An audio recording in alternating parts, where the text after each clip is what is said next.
So welcome to everyone. So this is a Deliver Practice Institute webinar. I'm Tony Rumanier in Seattle. Today's webinar is on Deliver Practice for Multicultural Orientation in a Distance Remote Format. If you haven't already, if you could please type into the chat window the location you're calling in from and the models of therapy that you teach or supervise or use. And this is one in a series of free webinars and lectures that we're hosting on our website. We've done maybe about a half dozen of them so far over the summer. So please go to our website if you want to see more of those. And just so you know, today's webinar is being recorded and will be posted on our website and YouTube for people to access for free. So if you are asking questions or participating in any way, just please don't include any confidential client information or confidential training information or anything like that.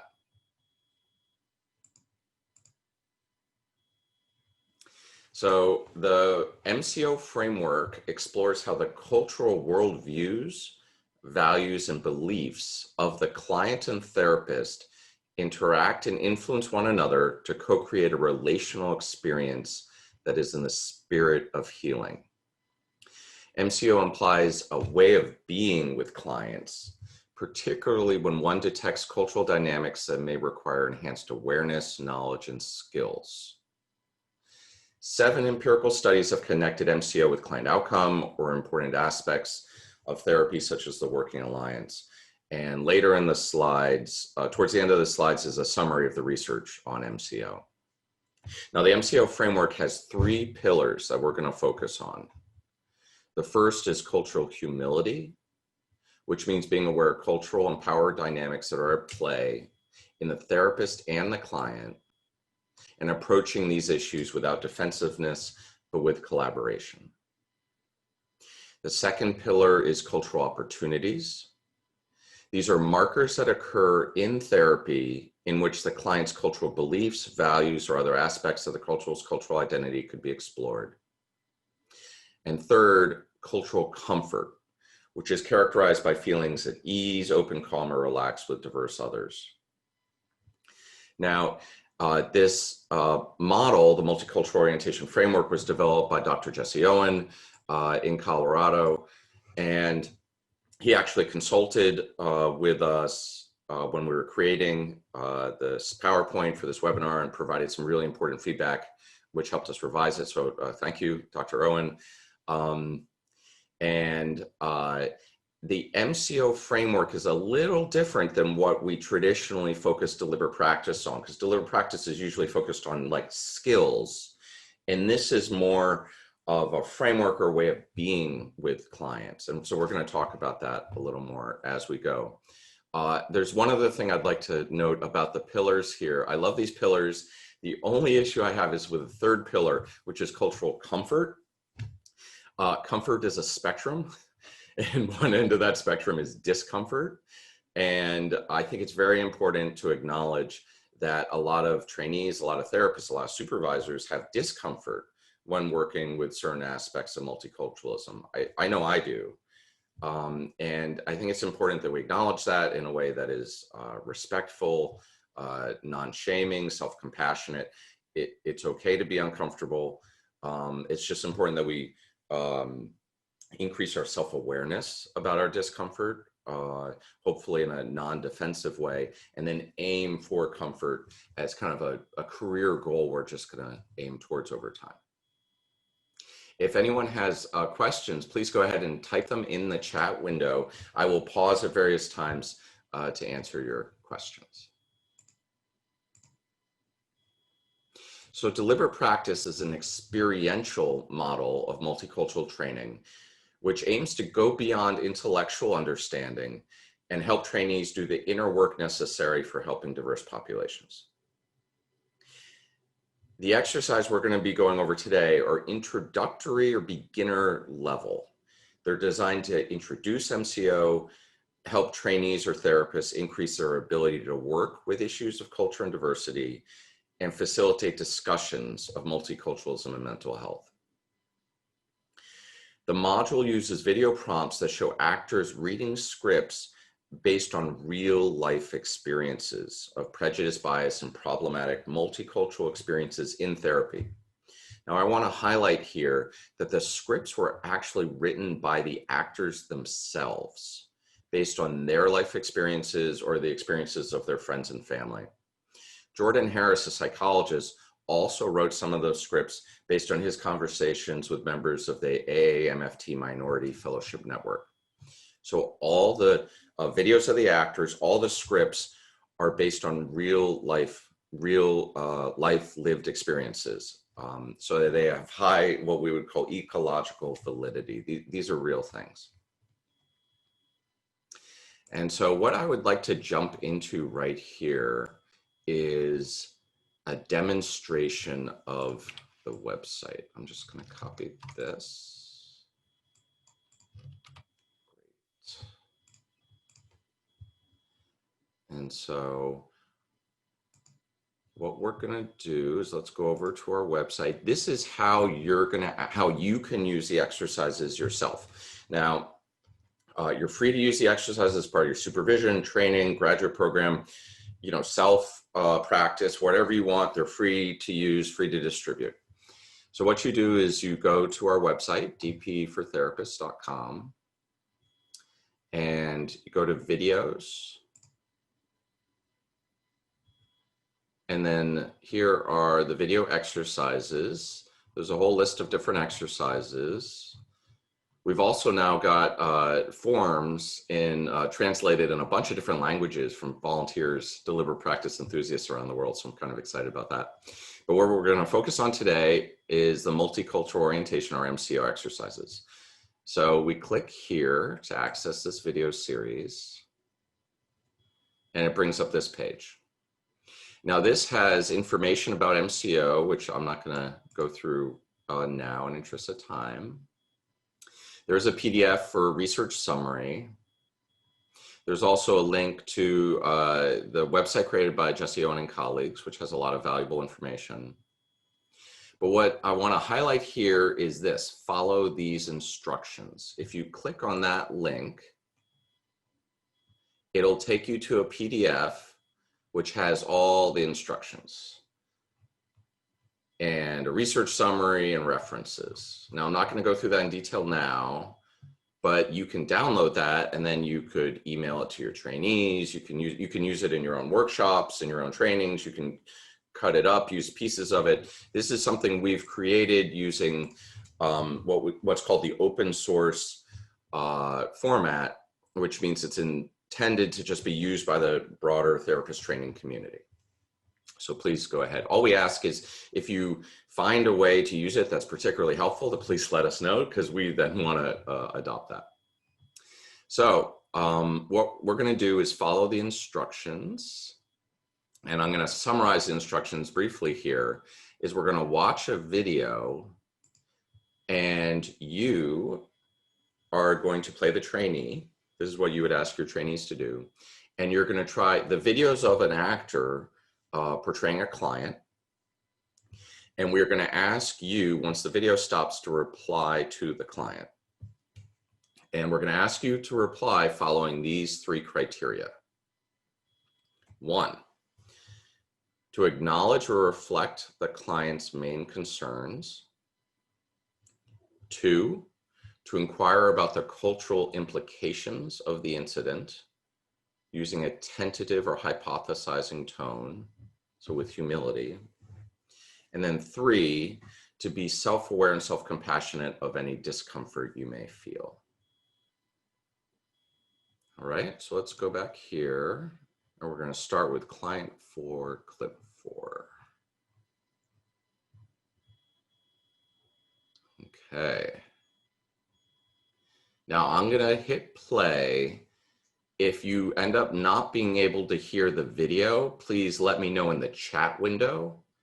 And sometimes there's a Zoom audio issue, so let me know and then I'll fix it, all right?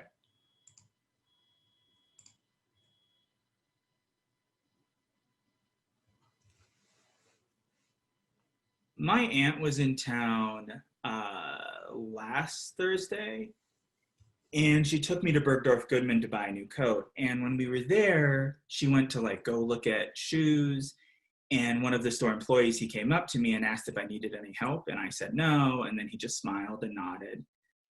But then he kept following me around. And I guess maybe because I wasn't dressed very nicely, but it really fed into my insecurities about how I look and how I dress. So I used the positive affirmations that we went over, and that helped me feel a lot better. Great. Now go ahead and try replying to the client based on the 3 criteria.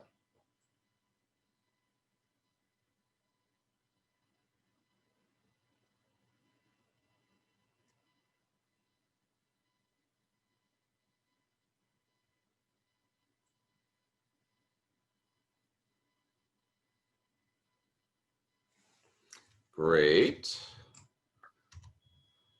Now, what we're gonna do is move to the next page here, which is the deliberate practice reaction form. Now, the first question here is, how challenging did it feel to do this exercise? 0 to 10. Now, if you feel okay with it, if you could type into the chat window how challenging that felt to watch the video and then reply to the clients. Just so you know, the chat window is not saved as part of the recording, so your answers will not appear in the YouTube recording. And if you don't want to answer, you don't have to. So when I've done this video before, for me, this has felt about a 6 to a 7.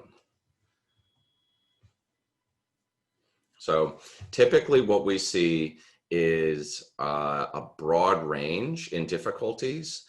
Some people say it's kind of easy, like maybe a 2 or a 3. Some people say it's like too hard, like a 9 or even 10, and then a bunch of people will be in the middle. Now, I want to emphasize that there's no right or wrong answer to this. It's very personal. It has to do with your personal life experiences, what we call like countertransference, experiential avoidance, all kinds of things like that. The goal here is to help trainees just build their self-awareness of how comfortable or uncomfortable they feel with this material. Now, the second question is, what reactions did you have to this exercise? So just kind of look through here and note, did you have any of the reactions in the good challenge category and or any of the reactions in the too hard category? Now, I'm not going to ask you to write specific reactions in the chat window just to protect, your privacy and boundaries.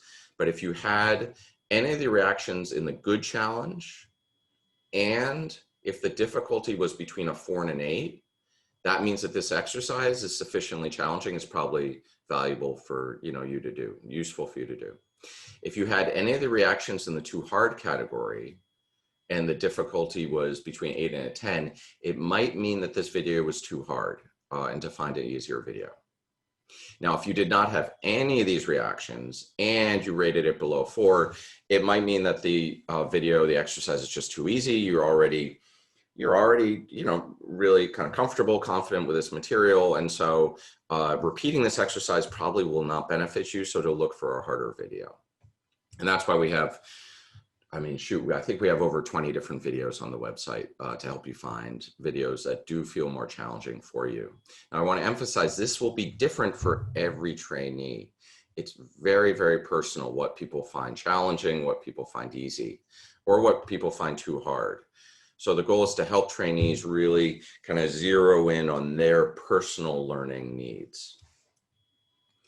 Great. And so, yeah, we're seeing a range of answers in the chat window. So let's go back and try another video. So the next one we're going to do is client 1 clip 4.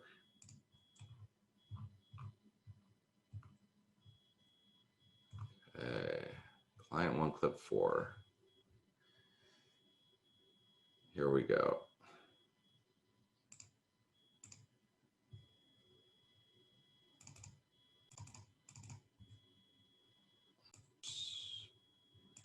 this is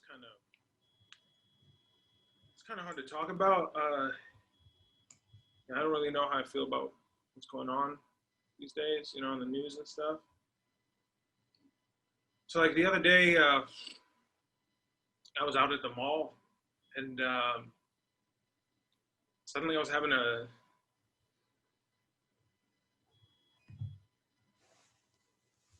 Whoops. Let's see. This happens. Let's try this again. panic attack, and my son was with me, and I could feel my chest. I could feel my chest kind of tightening up, and I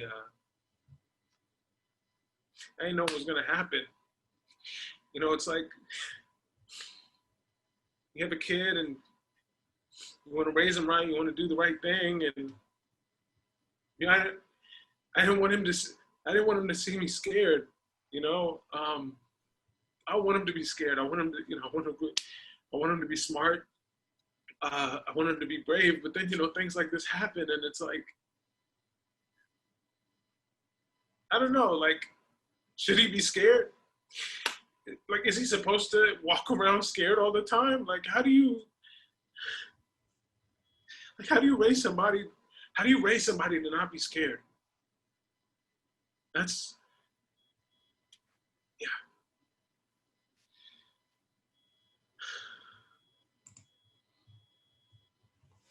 Great. So go ahead and try replying to this client.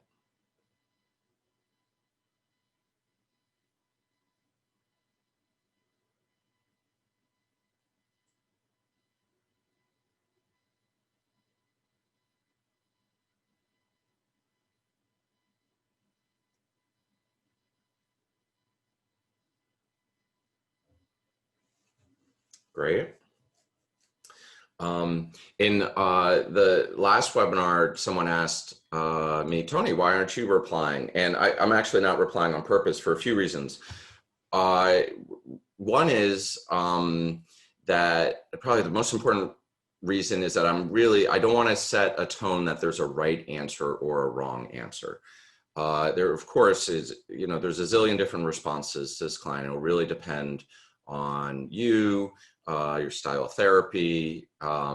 What's important here is that we're helping trainees kind of explore the different possible responses, explore their own reactions, feelings as they respond, to experiment with different ways of responding, to really kind of stretch, to broaden their range. Ideally before they're sitting with the real client and hearing this question from a real client, so the trainees can improve their confidence. This is not a competency model of training. It's not like there's one right answer. This is about gradually developing the person of the therapist and expanding their range. The other reason I don't respond here is I am frankly just not very good at this. Historically, I've not been very good at multicultural therapy. And I know that because I've gotten that feedback from clients. I've gotten the feedback from supervisees as well. I personally get a fair amount of discomfort with these topics. And, you know, I make a good faith effort, but, you know, this is a work in progress for me. So this is something I'm working on along with many other people. And I think it's important just to say that that's okay. Great. So what we're going to do now is we're going to go to the reaction form. And again, how challenging did it feel to do this exercise, 0 to 10? And if you feel okay with it, put it in the chat window. And so we can kind of see there's a range. For me, this one is like definitely like, you know, definitely hard. I get a lot of very strong feelings to this video. So, and then also, if you look below, see if you noticed any of the reactions in the good challenge, any of the reactions in the too hard challenge. So again, if it's between 4 and 8 and you had some good challenge reactions That means this exercise is probably worth repeating. If it was below a 4, it might be too easy, or above an 8, it might be too evocative for you.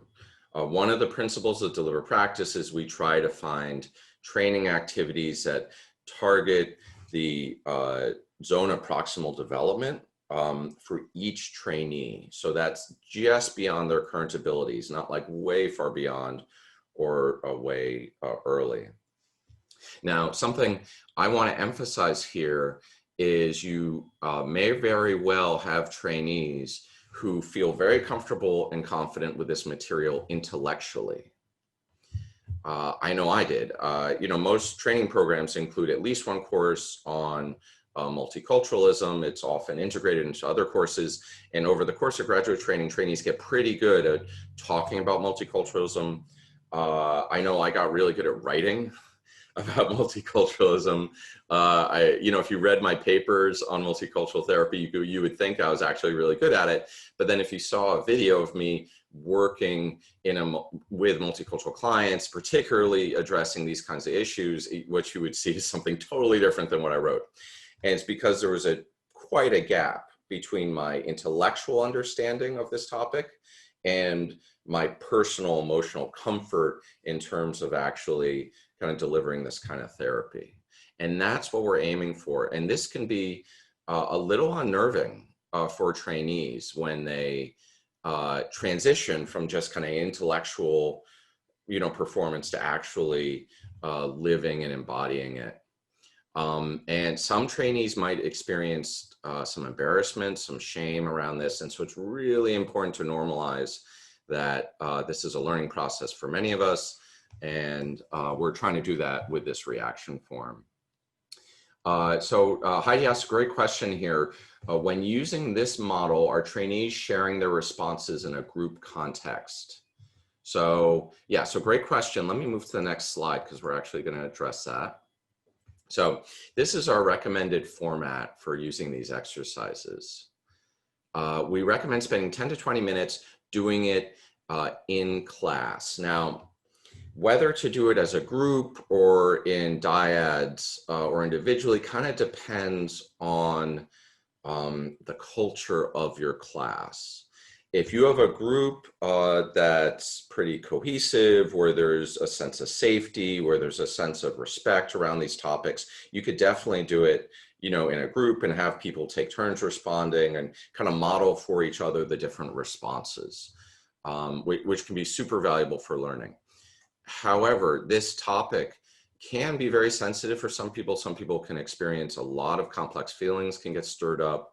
And if it's a new class where you really haven't gotten the opportunity yet to assess, how are people feeling about this? How are they feeling about each other? You might want to start separating the students into pairs, or even just having them do it individually to start. So it depends on the culture. We think it's really important to leave a bunch of time for discussion after the exercises. The exercises are designed to stir up very strong reactions and feelings and thoughts. And so we want to give an opportunity to process that. We then recommend assigning the same exercises as homework. Now, again, the trainees can do the homework in small groups and dyads, or even individually. One of the principles of Deliver Practice is a lot of repetition, meaning that the experience of doing the exercise, of actually saying the words, is what's providing a lot of the benefit. And so repeating it again and again can help kind of flush out a bunch of reactions that trainees might not realize they're going to have. And this is something else I want to really highlight. It is super important that trainees actually speak out loud their responses to the clients. If they just think the responses or write them down, it is not sufficient. There's something about actually speaking the responses that can stir up a lot more affect and insight within the trainee. It also engages what we call state-dependent learning. So we also recommend that trainees fill out the diary form I emailed that to everyone, and it's available on our website. This can help with self-reflection. They can send it to you so you can kind of get a sense of their progress. Now there's an advanced format you can use if you want, which people are just starting to experiment with, in which the trainees videotape their responses to the videos and then send the videotape to you so you can give them feedback. And the way they can do that is just, you know, with their own phone, they can kind of do a selfie video while they're responding and then send it to you. So let me go ahead. I've got one more demonstration, but I just want to make sure we're getting through all this material first, and we'll see if there's time. If anyone else has other questions, please put them in the chat window. So MCO is a little different, like I said earlier, than other topics that we focused on with deliberate practice. So I want to highlight these differences. MCO is not a set of specific skills, but it's rather a way of being and understanding in therapy. Developing MCO is a career-long process, in contrast to clinical counseling skills that have competency benchmarks. So in other words, we're not aiming at helping trainees kind of do it right or perform in a certain way, though of course, you know, that's part of it, but rather we're really aiming on developing the person of the therapist. Developing MCO requires inner work, such as self-reflection on values, privilege, and this can feel uncomfortable to trainees and therapists at times. You'll notice I'm using the words trainees and therapists interchangeably, and that's because these exercises are designed to be used by therapists at every stage of their career. And I can tell you just personally, experienced therapists, sometimes with decades of experience, are not inherently more comfortable, more confident, better at multicultural therapy. Sometimes new trainees almost have an advantage in some ways. So we do recommend that trainee therapists become familiar with MCO theory before doing these exercises. There's a bunch of recommended readings here, and they're all included at the references section at the end of these slides. I emailed the slides to everyone, and they're also available on the website. And this deliberate practice exercise is designed to be an introduction to MCO and facilitate discussions on multiculturalism and mental health. MCO is a nuanced and complex process that will require ongoing training and supervision. So this is just an introduction. And so everything we've done here, the videos, the forms, everything is available at the website I showed earlier. So it's all there. You're welcome to download it. You can you know, host a copy on your own university server if you want, you know, however it'll be easier for your trainees to access it. And so I think we have time here. I want to go back and do one more video. Now, if we go back to this page here, you'll see down here that I listed 3 different kinds of clips. There's the implicit clips, which is what we saw first, which is a client talking about a scenario where there's kind of implicit multiculturalism, an explicit one where there's just like a clear experience of bias and prejudice, and then, which is the second one we watched, and then a clip about therapy where the client is talking about a multicultural issue in therapy with the therapist. Now, some trainees will experience this to be possibly the most challenging because it'll really have to do with them directly. So just make sure to watch these before you assign them to your trainees. But let's go ahead and do that. And so this will be client 2, clip 5. Okay, here we go.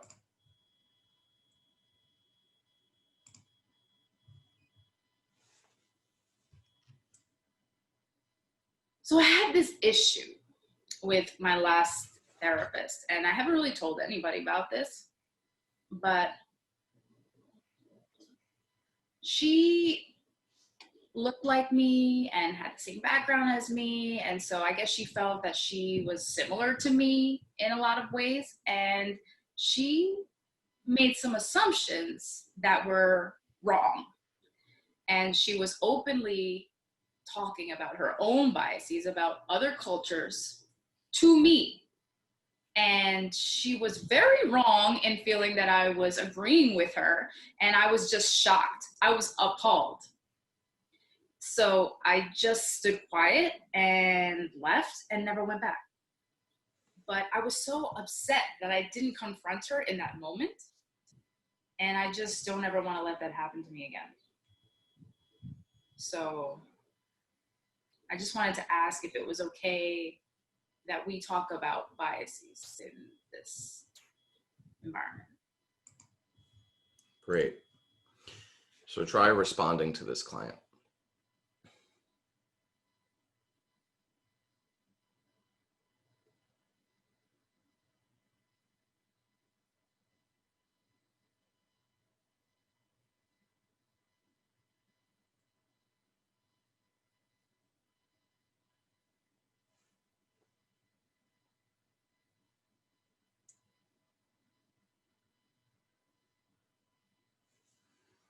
Great.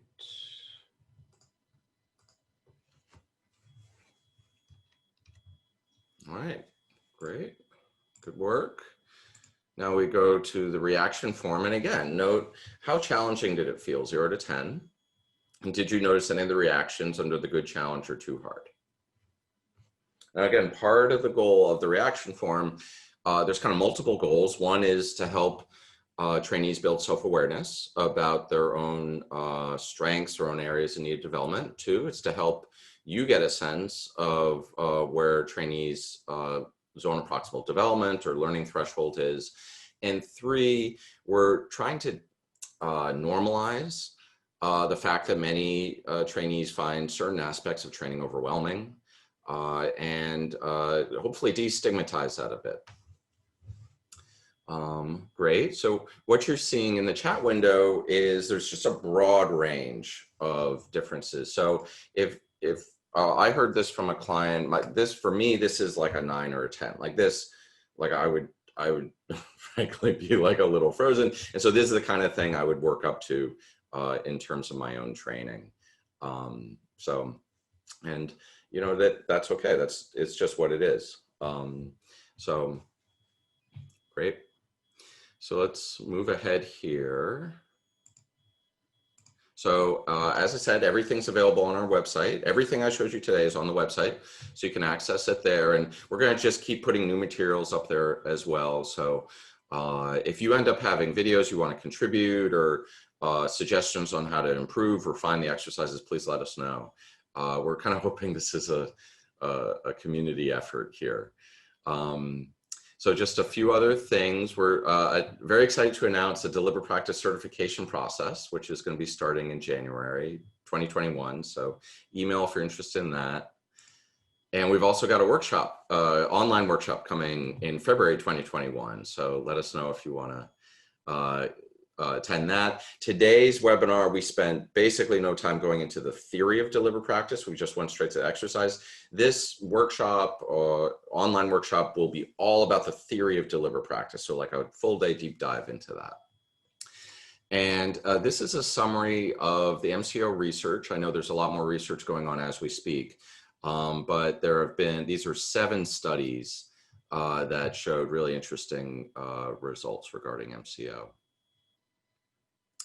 And we have a bunch more resources on our website, exercises having to do with online therapy, kind of COVID therapy, and then common, just basic therapy training goals like building an alliance, repairing ruptures, setting boundaries, that kind of thing. And then we've got a bunch of research and other things that I won't go into right now, but yeah, so there's a lot on the website. So I think that will be it for now. I want to keep this kind of short and sweet. Thank you very much for attending, and you're welcome to use these materials however you want. All we ask is if you find a way that's particularly helpful, please let us know, or if you revise them at all in a way that you think is better, please let us know, and we will steal your changes and use them ourselves. So our contact info is on the website in case you want to reach us for any reason. So Hope to see you at a future webinar. Thanks for joining.